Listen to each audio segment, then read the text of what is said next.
I have been married for 23 years, and if you saw me and my wife somewhere on the street, you would probably think that we are an adequate, healthy couple. But alas, a lot of problems that we either ignore or just don't notice grow into big problems. So it happened with my wife and I randomly found her lover's apartment. It was and now I'll tell you everything. Christine and I have a morning routine of savoring a few extra minutes in bed after the alarm rings. Over the years, we've learned that those warm, lazy moments come with the price of a frantic rush to get ready for work. Now that our kids are no longer at home, we find ourselves lingering in bed more frequently before the morning rush, which precedes our commute to work. Today was different. Christine had a late work schedule, so instead of taking my car, we decided to commute together on my mountain bike. The weather forecast promised a beautiful spring day, adding to the appeal of biking. Finishing my toast and coffee, I announced my departure to Christine in the bathroom. However, there was no response. Running late, I threw my keys into my backpack and left, calling out a quick goodbye. I'm Russell Sprake, a 55-year-old office manager for the State Department of Public Works, and my wife Christine, 48, works as an administrative assistant. We both maintain an above-average appearance, with Christine being particularly stunning, often catching the attention of men when we go out. 10 minutes into my ride, I received a text message, followed by a call. I refrained from answering, preferring to deal with it later at work. Upon reaching the office, I was preoccupied with preparing for a meeting and forgot about my phone. During lunch, I noticed the missed calls and messages from Christine. She informed me that I had taken the wrong set of keys and she needed them urgently at her workplace. Confused by her insistence, I wondered why she needed the keys since her office used a key card and a sophisticated security system. Listening to her voicemails, the first one was left at 8:05, sounding somewhat irritated. The second, around 9:45, expressed impatience. By 11:55, her frustration reached its peak, demanding the keys to be on her desk by the afternoon. I was perplexed. This was an unusual level of anger over a set of keys she theoretically didn't need. Over the 25 years of our relationship, 23 as a married couple, I had noticed Christine's recent tendency to get disproportionately angry, attributing it to changes in her body as she approached 50. Despite my suggestions for medical advice, she rebuffed them. Stunned by her outburst, I decided not to call and resolved to wait until 5 a.m. to return the keys. At Christine's workplace, I was surprised to see her leaving just as I arrived. Despite my attempt to catch up while biking, she headed towards another part of town. Realizing she took a different route, I chose my usual direct path, anticipating her arrival home. She turned onto a street filled with 2-story duplexes and parked at the curb. Having suspicions, I slowed down, observing her climb the stairs and ring the doorbell. Even from a distance, I heard her phone's text notification. After reading the message, she returned to her car and drove away. Confused, I wondered what had happened. Christine, supposed to be working late, had entered an unknown apartment. With the bunch of keys I held, I examined them closely. Recognizing her car and house keys, there was another unfamiliar key that raised my suspicions. Walking over to the duplex, I climbed the stairs, inserted the unknown key into the front door lock, and turned it. The audible click marked the end of my marriage to Christine. Instead of opening the door, I needed time to think about my next move. My anger surged, tempting me to vandalize her lover's apartment or confront him violently. However, I also considered going to the police, though blind anger wasn't the solution. I opted to look inside the apartment discreetly. Trespassing, technically. The first thing I noticed was neatly folded mail, and I grabbed the phone bill addressed to Willie Wesley. Putting it in my backpack, I gathered enough information. Avoiding detection, I left the apartment and drove to a hardware store to make a duplicate key. Expecting Christine at home, her absence suggested her lover had sent her a message to meet elsewhere. Deciding to play along, I called her, but she didn't answer. Sending a voicemail, I hinted at bringing my keys soon, claiming to be in her office shortly. Her immediate reply signaled that she had made other arrangements and didn't need my keys. Christine didn't return home until 10:15, giving me 4 hours to decide on my next steps. The copy of the key on my keychain would aid in obtaining proof of her infidelity. The phone bill hinted at constant communication between them, even during our evenings together. The discovery of her affair dealt the final blow to our deteriorating marriage. Although proving adultery held no benefit in our state, irreconcilable differences seemed a more suitable motive. Realizing our love had faded in the last 6 months, I acknowledged the growing indifference, recriminations, and nagging. While contemplating various revenge scenarios, I opted not to ruin my upcoming retirement and decided to confront Christine when she returned. Facing her irritation could work in my favor, possibly leading to a small argument that might excuse my distant behavior over the next few days. As Christina returned from her date, she was surprised to find me still in the living room. Throwing the spare car key into the container, she grabbed her keys, tossed them into her purse, and avoided uttering a word.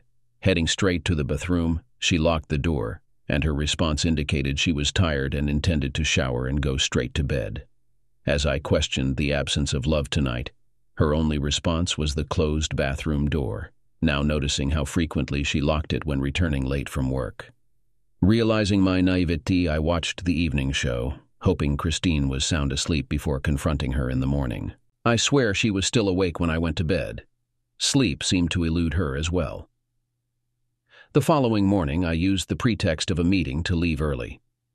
Instead of heading to work, I went to an electronics store and purchased some intriguing surveillance equipment. It took me a couple of hours to discreetly set up audio and video surveillance in Wesley's apartment. During my extended stay there, I couldn't help but notice the impeccable furnishings, some appearing like antiques. I wondered if he had a maid or if he was simply meticulous about cleanliness, a thought that lingered. Concerned that my spy gear might be discovered, I hoped it would remain unnoticed long enough to capture compromising images of my wife and her lover. Back at the office, I received another text from Christine after lunch, informing me of another late meeting and requesting that I not wait up for her. Anticipating a crucial day ahead, I drove by Wesley's apartment that evening and spotted Christine's car. Despite the emotional turmoil of the past 24 hours, seeing further evidence of her betrayal sank my heart. Returning home, I debated staying in a motel but dismissed the idea, considering it unjustified when I wasn't the one at fault. Instead, I contemplated sleeping in the guest bedroom, rationalizing that I hadn't ruined our marriage. Christine had. I hastily moved all her belongings into the guest room in a disorganized heap. Though an unusual task, it proved strangely soothing, and with each armful I felt a sense of relief. Upon Christine's arrival that evening, she appeared worse than the night before, exuding weariness. Surprised to see me, she didn't bother explaining her lateness or disheveled appearance. Ignoring the impending divorce which hung over us, I seized her hand and led her toward the bedrooms. Filled with conflicting emotions, I knew I had to act swiftly to prevent losing her. "What are you doing, Russell? You're hurting me," she whimpered, surprised by my uncharacteristic behavior. I forcefully commanded her to be quiet, a departure from my usual demeanor. The accusatory looks I had endured for months now shifted to fear.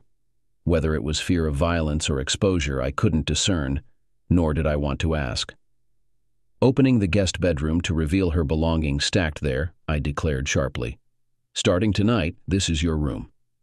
Pushing her inside, I asserted, "We're not husband and wife anymore. Stay away from me." Frustrated and angry, she resisted, asserting that I should be the one in the guest room. "No, Christine. If anyone's sleeping in the guest room, it's you," I retorted. Acknowledging her contributions to the family, she refused to show respect or leave. Unyielding, I forcefully pushed her back into the guest room, surprising us both. Offering her 2 choices, I growled, "Either you sleep here until our divorce is final, or you go live with Willie Wesley right now." The mention of Wesley's name hit her hard, revealing the extent of her betrayal. Christine, despite her recent actions, still understood me better than anyone. Realizing I knew about her infidelity and had no room for forgiveness, she knew our marriage had come to an end. I saw defeat in her eyes as she staggered into the bedroom, shedding tears. Whatever she said, I couldn't hear, and I sharply stated, "I'd appreciate it if you left as soon as possible. Just sign the divorce papers when you receive them, and we'll never have to see each other again." Closing the door, I added one last jab, expressing that I wouldn't hate her after a while, but love was doubtful. I acknowledged uncertainty about being around her and emphasized the importance of a quick separation. The last sound I heard was her sobbing, and the next day I picked up the pieces of my life. After retrieving my surveillance equipment from Wesley's place, my next destination was my lawyer. Given the simplicity of my demands, he assured me that the divorce papers could be served within 2 days. Having paid him in advance, I departed with a heavy heart. Attempting to return to work proved futile, and I eventually confided in my supervisor, who advised me to take a few days off. Upon reaching home, I spotted Christine in the process of moving, assisted by none other than Willie Wesley. The desire to confront him was strong, but the physical disadvantage made it an impractical choice. That night, the true impact of Christine's betrayal hit me, transforming my anger into an overwhelming loneliness. The divorce, if our children still lived with us, would have been more traumatic. This lack of familial support intensified my sense of isolation. With deceased parents and distant siblings, my only recourse was reaching out to my 2 daughters. Surprisingly, Christine hadn't contacted them yet, maintaining her deceit even with our children. Desperate for love and sympathy, I disclosed the painful truth to Frances and Joyce, finding solace in their unwavering belief in my account. However, this emotional release came at a cost, as I unwittingly drowned my sorrows in a bottle of wine. I wasn't a heavy drinker, and Christine and I seldom consumed more than a couple of bottles of wine per week. The mistake wasn't in the drinking itself, but succumbing to self-pity fueled by alcohol. Confronted with failure, I struggled to comprehend what had pushed Christine away. My job had never been a hindrance to family life, and my physique was far from unattractive. The affair with Wesley raised questions about his prowess as a lover, a realm in which my experience was limited. As I contemplated the reasons behind Christine's departure, the unsettling realization dawned that being myself might be the very reason. A call the next morning, identified as Christine's, erupted into confrontation. Accusations flew about my supposed rudeness to our daughters. In the midst of the heated exchange, I affirmed my commitment to truth within our family. The conversation ended abruptly, leaving me contemplating the lack of valid reasons for her departure. The following morning, a call from Christine spurred a tense conversation. I couldn't bring myself to press the dial for Christine's father, Louis, realizing that involving him in the turmoil would only compound his misery. My anger began to recede, prompting me to inform Christine of my decision. Dialing Wesley's cell phone, a male voice answered, and I seized the opportunity to express my resentment. Minutes later, feeling a twinge of remorse, I called Christine directly, urging her to respect my decision and leave our family in peace. Still teary-eyed and hiccuping, I initiated the conversation. "Hello, Christine?"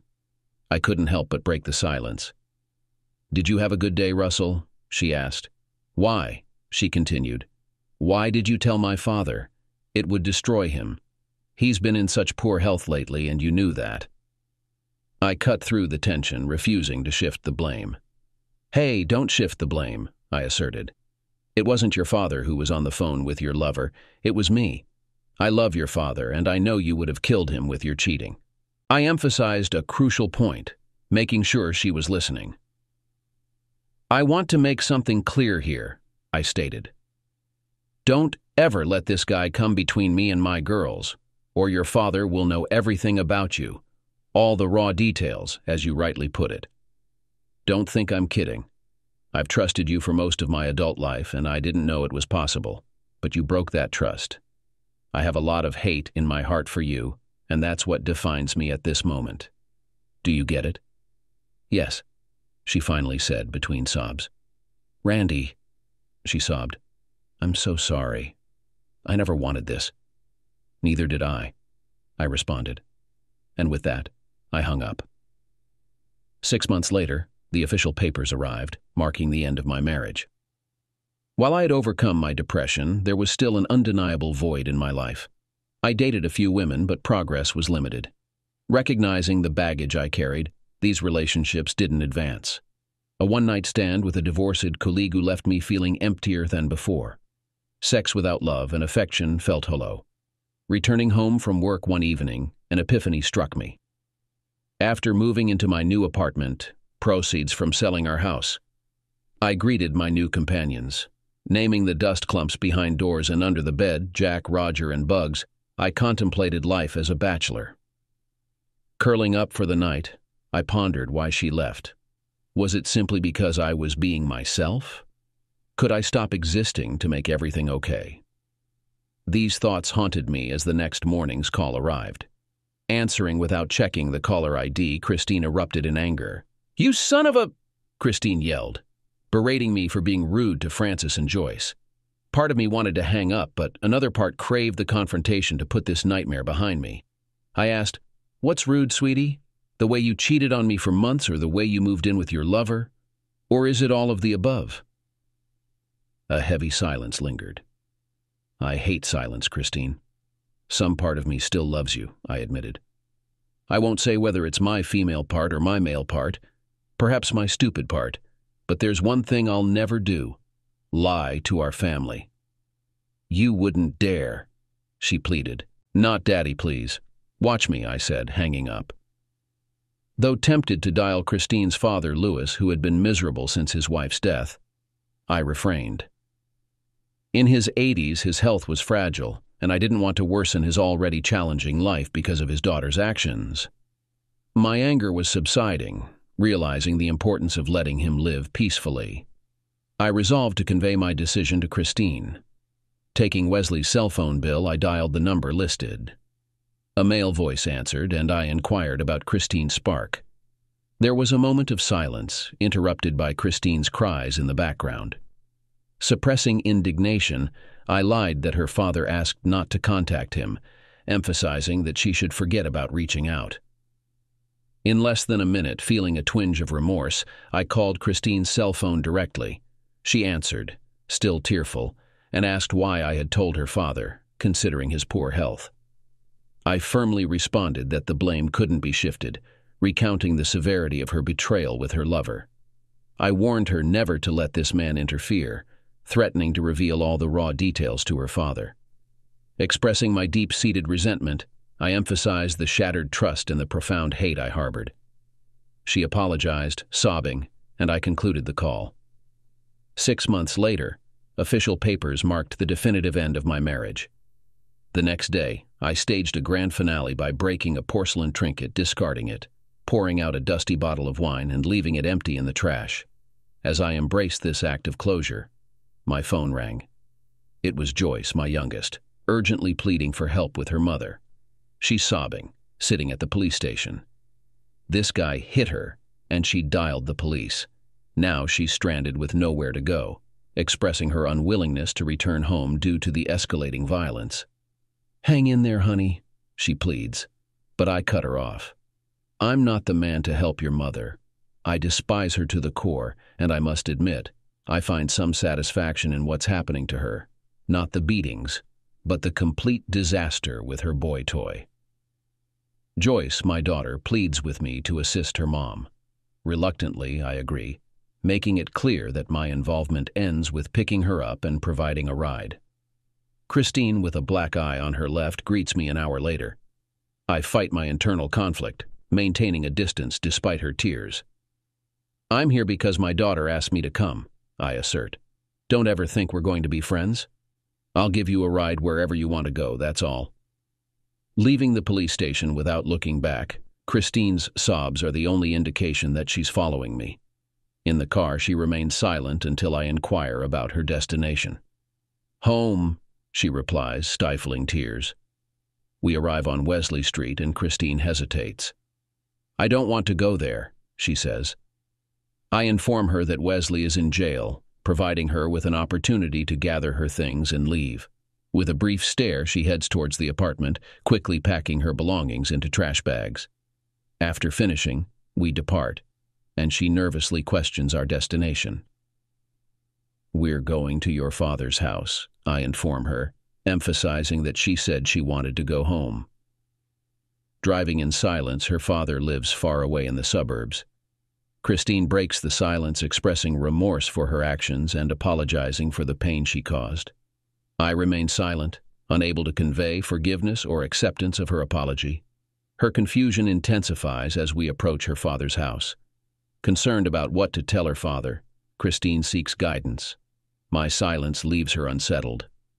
At her father's house, she admits that she hadn't informed him about our divorce.